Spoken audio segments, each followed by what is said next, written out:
ဒီမှာပဲညာအိတ်ဖို့ဆုံးဖြတ်လိုက်ကြတာပေါ့အစပိုင်းမှာတော့အားလုံးအဆင်ပြေနေပုံရပေမဲ့တန်းတော်ရဲ့အချိန်မှာတော့တကားကြီးကတချီကြီးနဲ့ပွင့်လာပြီးတောတဲ့ကနေငိုထန်တဲ့လေးတို့ကြားလိုက်ရပါတယ်ဆိုဖီယာလည်းလန့်နိုးလာခဲ့တာပေါ့ဘေးပတ်ဝန်းကျင်ကိုကြည့်လိုက်တဲ့အခါသူမရဲ့တငယ်ချင်းတွေဟာမျက်လုံးတွေကိုတင်းတင်းမိတ်ထိငင်ငင်လေးထိုင်နေကြတာကိုတွေ့လိုက်ရပါတယ်သူမခေါ်ကြည့်ပေမဲ့ဘသူမှပြန်မထူးကြပါဘူး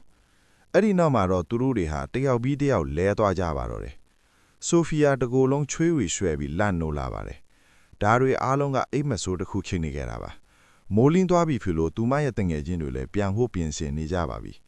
သဘောတူထားတဲ့အတိုင်းကန်းဒီမှာသူတို့ကိုလာကြိုမဲ့လွှေးကိုစောင့်နေကြတာပေါ့